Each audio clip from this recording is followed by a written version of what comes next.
So we are going to do this painting today, something similar to it. We're going to start off with some blue.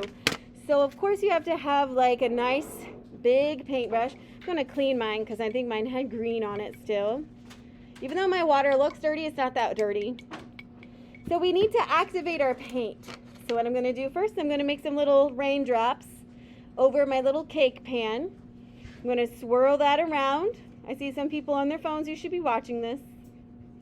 And I'm going to take this little puddle out and I'm going to put it in one of my trays. Yes.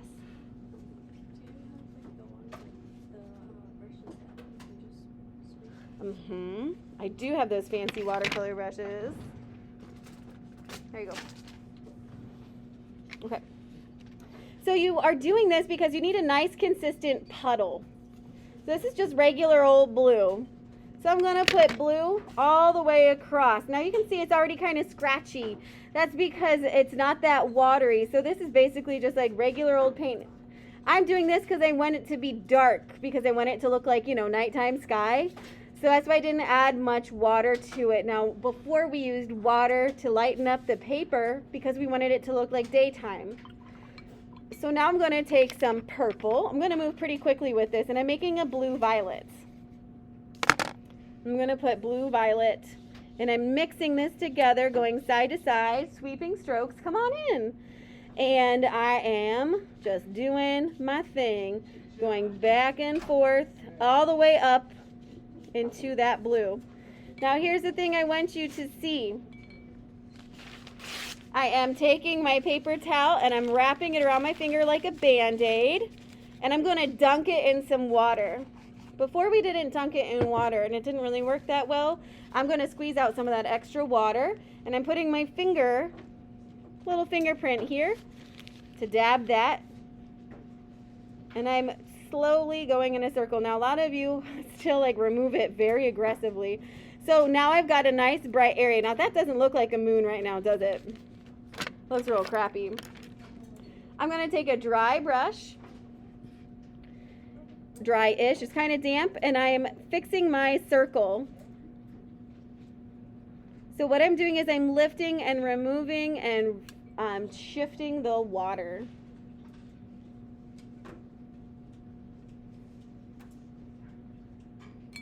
Bye.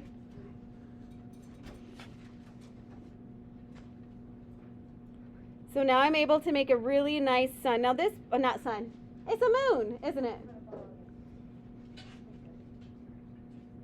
And now my moon isn't completely white because it has those craters. So I'm going to take a little tiny drip of paint and I'm adding some craters to this. Don't want it to look like polka dotted, so I have to make them kind of random. And later I'm going to make it look even brighter with a white gel pen, and we're going to use those for our stars. I might have lost some of you, but I will show you this all again. I'm just going to go through it at my pace. Now I'm going to add a little bit of red down here to make like a red violet. Red violet is one of my favorite tertiary colors.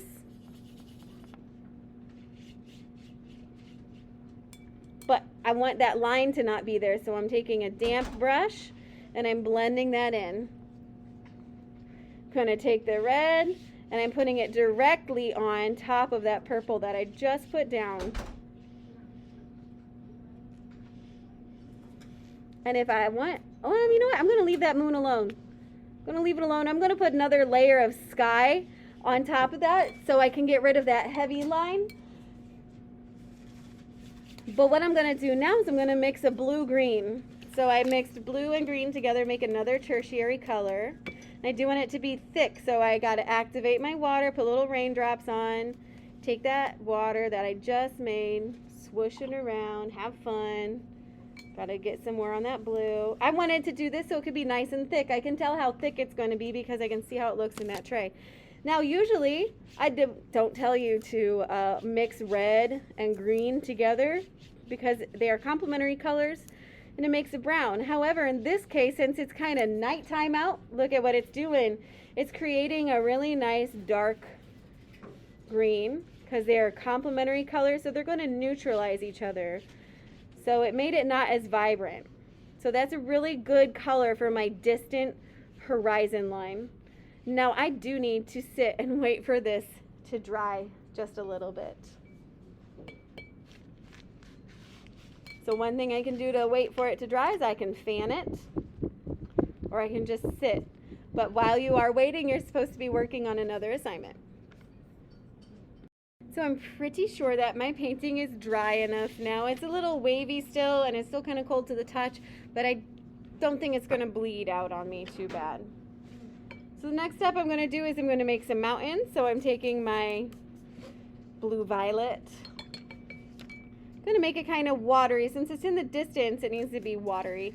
And from this little line that I made earlier, this is going to be where I put my mountains in the background. This is going to be like my little rule of thirds here. In my other painting, I made it lower, but I thought it would look really nice if it was up higher for some reason. I was just feeling that. Maybe because it was an accident that I put that there. What's up? I'm done. Awesome. I'll come and check on it in a minute. I'm excited to see it. I'm going to make it look like my moon is hiding behind some mountains. It's going to make it look huge.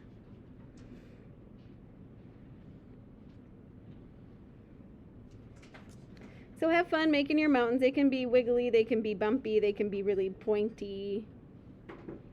They can be flat, they can be sharp. I'm going to make some of them really tall, some of them really short. And one of my tricks I want to show you is if you want it to be really light, you can use a dry brush like a sponge, and you can make some of it lighter. So right now I don't see a lot of my students looking up at this trick. I'm removing some of that paint just with my paintbrush, just like a little tiny sponge, all those hairs. So on the side that the moon is touching, I'm going to add a little highlight just by removing some of that paint, similar like I did for the moon, so that my mountains have a nice variety of value to them. And some sides are going to be darker. Now I'm not adding a lot of detail because they're super far away. And then in the meantime, while my mountains are drying, I'm going to make a thick layer of paint up. I'm going to work on my foreground. So my other picture that I had some cute lilacs, not lilacs, lavender. You could do a different type of plants. I'm just mixing some blue and some green together because this is a nice cool painting. Whoops, I punched my camera. Ooh, and I'm going to use my skinny brush. I did give you guys some skinny brushes, and I promptly lost mine. I found another one.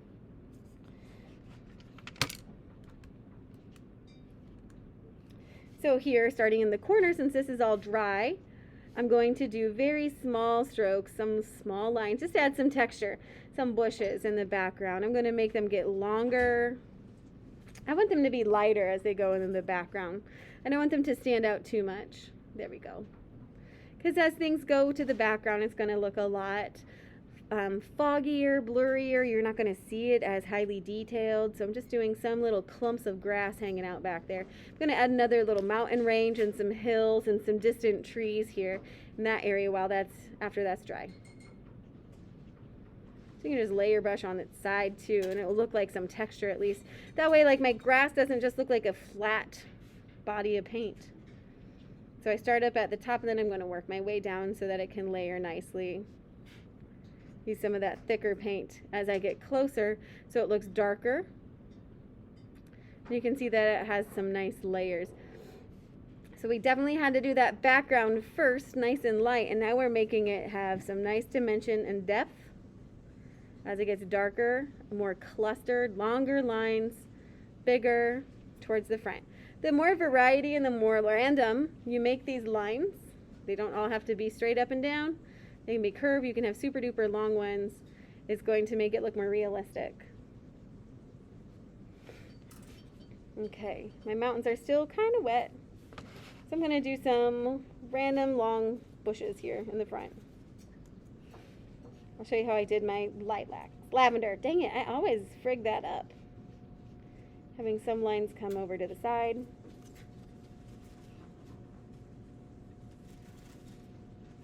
Some darker ones in the front. I'm just going to take some purple. Let me get a better purple because that purple had some brown in it. I'm going to make little tiny dots. They're like long, and it's going to look like a cluster of lavender. And if it's too dark, you can use your paintbrush, the tip of that, to absorb those colors. So this is my foreground detail. So when you're doing a landscape or a cityscape or a seascape, usually you have some stuff in the foreground, that means the front, that has a lot more detail, where you can really highlight something and make it have a lot more interest. I'm doing that with some lavender here in the front.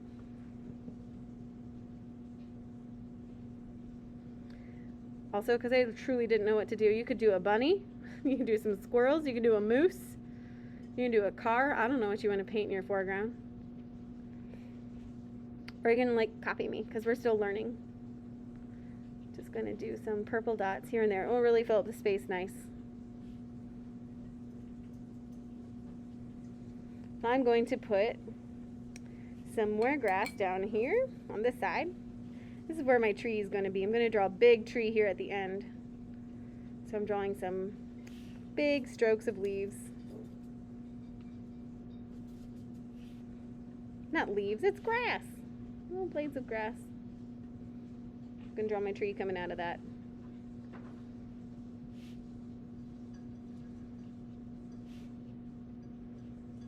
And once this side dries, I'm able to go over and add like a thicker, darker layer to make it look like it's more in the foreground. Since I was working on a spot that needed to dry while I was waiting for this stuff's dry now. I don't think it's going to bleed. So I'm going to take a blue-green, and I'm going to make some foothills. Because always around mountains, you see some foothills.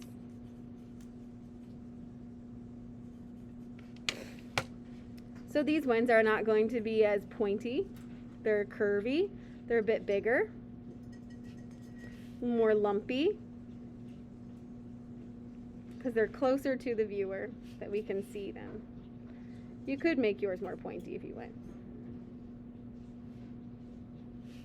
And then instead of just having like this blue line, this blue-green line that I've done, I'm going to fade it out in a little bit here.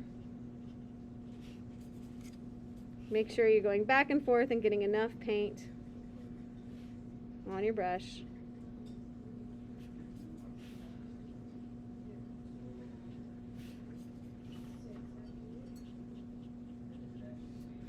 And then for the bottom right here, that looks really stupid. So I'm taking some water just from my brush, and I am blending it down into that area that I had like a lot of my red at. I'm going to wait for that to dry before I can do anything else. So now it looks like it got some mountains super duper far back in the distance, and then once this dries, I'm going to add a tree line here. So it will give me a third layer of dimension, and then I'm going to add my grass, which is my fourth, and then my fifth layer of dimension is going to be my beautiful tree. So this is dry enough for me to add some trees. So I'm going to get some blue. This is going to be a super dark blue green. I want it to be really, really thick. So I'm taking a lot of paint from my palette, wiggling it around in here. There's barely any water in this palette. It's really sticky now because I went this layer right here, sort of like what we did yesterday.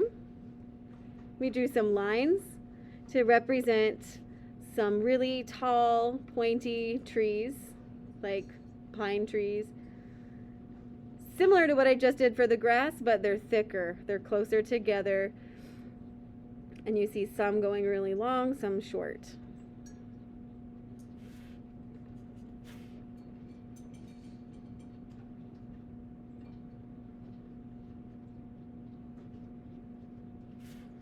And the darker the paint is, the more thick it is, the more realistic that depth illusion is that you are going to create.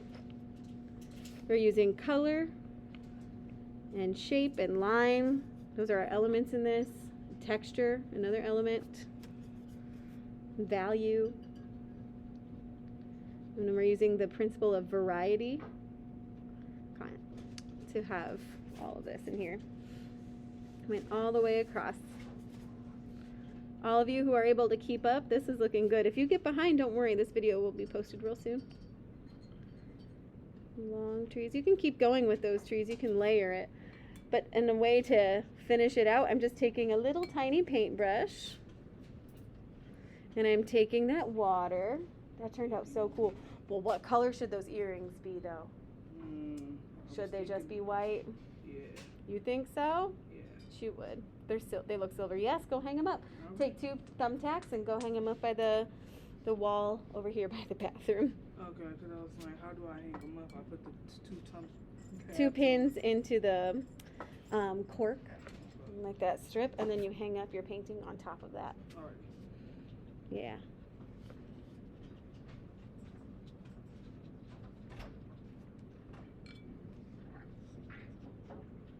Is the band playing outside? I keep hearing drums.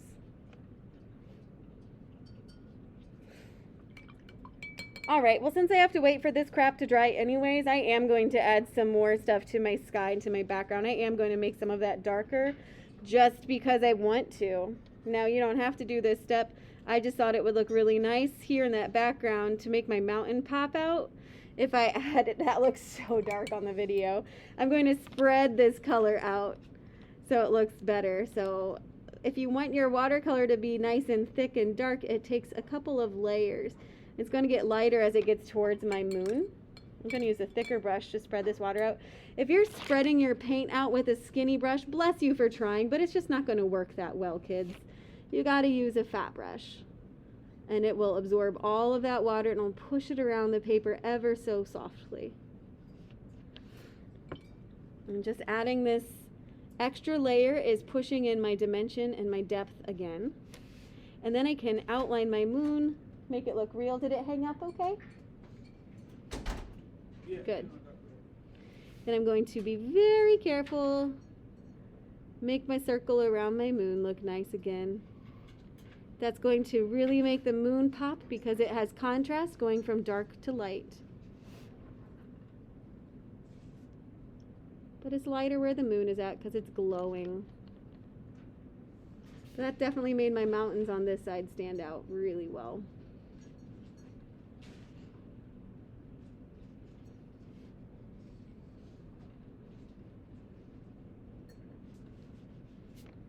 That looks, wow. That looks better than the last one that I did.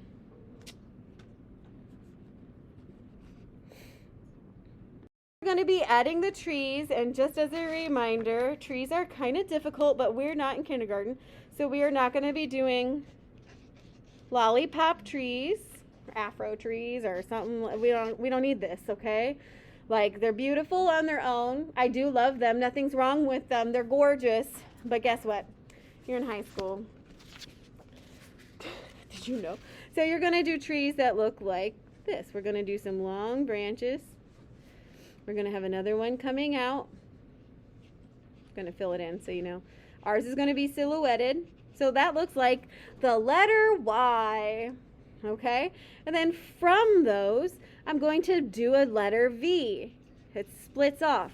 So at the edge of your branch, when you don't know what to do, just add a letter V. Now, some reason, my kids, and maybe it's because I don't explain it, they always make their trees look like death daggers, like a murder tree. Doesn't that look like a murder tree? But at the end of your branch, if you don't know what to do, you just add another branch like this, only one at a time. Now, sometimes my students also get confused, a little overzealous, and then they add in a high five tree. Looks like it has a bunch of fingers, right? But instead, at the end of the tree branch, not brace, the base of the tree, it's thicker to thinner. And so we're going to have to use our whittle brush. And you just keep on making those branches disappear. They don't have to be straight. They can have a bend in them. They can be going downwards, upwards, but it looks like the letter Y. You can add more branches coming off of the thicker branch. And they can be overlapping each other. So I'm going to paint that right now. Hopefully I can do a good job. I believe in me. I can do this. I got this. Thank you. So I'm going to activate my black. I always tell you to save the black for last because it is a powerful, beautiful paint. But if you add it at the beginning and then you accidentally get it a little bit wet, it's going to bleed and make everything kind of dark. Just because I'm me, I'm going to add purple to it. I just really like how black and purple look together. You could just use straight up black. Now for my what's the bottom of the tree called? What's the bottom of the trunk? You guys, I didn't remember the word trunk. So I'm putting this about right here. So this is called the rule of thirds. So in the rule of thirds, I am putting my tree branch trunk along the third portion of my paper. So I'm making a big funky letter Y going off the page. Going to add in some, make it a little bit thicker on one side. Make it look like my grass is growing in front of that tree. Yours does not have to look as big as mine. Yours can be small. I don't know why I made mine so big. I kind of regret everything now, but you know, hashtag no FOMO. Okay, I'm going to draw another branch coming out of it. And another thicker one going out over here. So right now we're just setting up the thick branches. And it looks okay. I'm going to add another one down over here. They get a little bit thinner. Add another one with a little Y coming off of it. So there's the base and the layout. It looks pretty okay just like this. But I'm going to take my lighter, my skinnier brush. And from those tips of this, now if those of you who are not paying attention, you really should pay attention to this part right now. I love you, but please pay attention. From the edge of that, I'm going to make the letter V, have one side be longer, one side going off really crooked. That's how we're continuing this. We're branching off. That's where that phrase comes from. Branching off is making branches that split off from each other. If you mess this up, guess what? I still love you. It's okay to make mistakes. You're just learning. Okay? You can make more branches that pop off of each other. Now, the more details you add to this, the more realistic your tree gonna look. Branch it off, branch it off. It's kind of hard to see. Let me see if the light helps. Nope, all that light does is make it look glittery, doesn't it?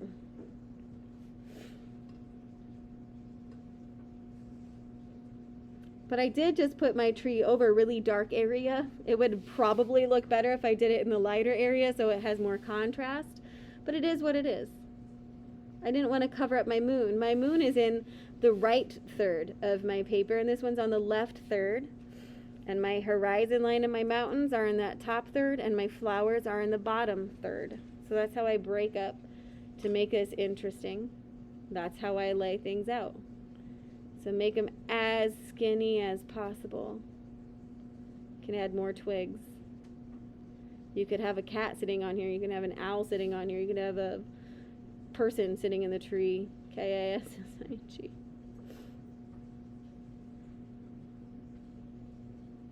So I really just have things kind of get tangled up here towards the top.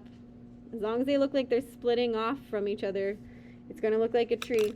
Did you just see me throw my brush? My brush just like flung out on my paper, and now I have this like weird splotch. You know what I'm going to do right here? I'm just going to add another branch. Happy accident. Looks more interesting with a branch right here now.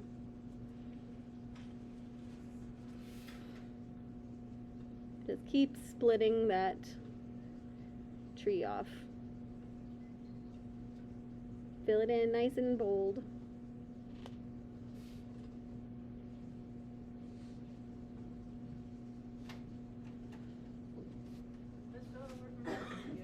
Hey. She missed you so much. She wanted to come with me. I missed Tegan too. Hang on. Painting off now. I could totally add more stuff to my trees. I could even add, since I have my moon here, I could do some little highlights to give it some texture. Ooh, that looks really nice. Yeah, these little white pens. Now you might have to scribble it like I do right now. Oh yeah, there we go. Along the side of my tape. And now I can make cute little dots, clusters. Usually there's little dots all clustered together. Sometimes I make like a cross in the sky, and then I crisscross over it, and I make one side really long and pointy, and it looks like a really bright star. And if you mess up with these, it's okay. This is water soluble. You can just take a paintbrush and you can get rid of it. It'll go away. or it'll smear it around. So you can change things up if you want, if you mess up with the gel pen. Like I just freaking messed up. That's okay. In the dark areas, that's where I'm really going to add some dots.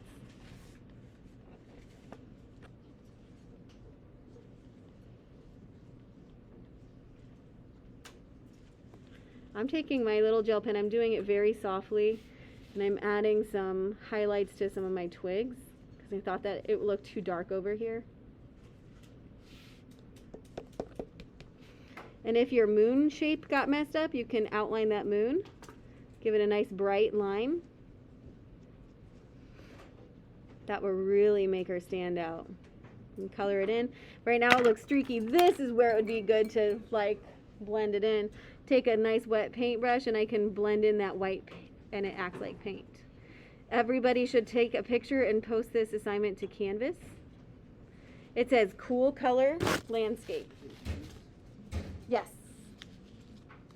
Man, I really messed that little area up. I'm going to blend it in. There we go. I fixed it, kind of. It's okay. Maybe that's a cloud. Sure, that's what we're going to say.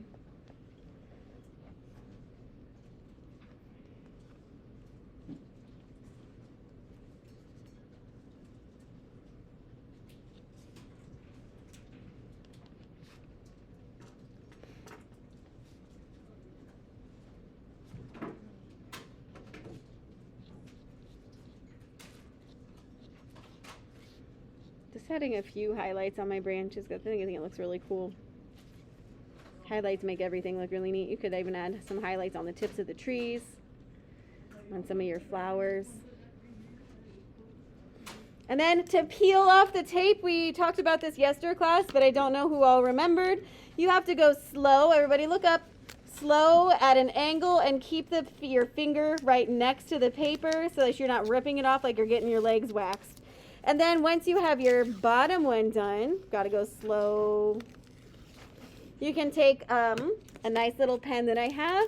I think you all should sign the front. Like, come up with a signature. You're artists. There we go. And then peel off the tape the rest of the way. And we all made a pretty decent painting today.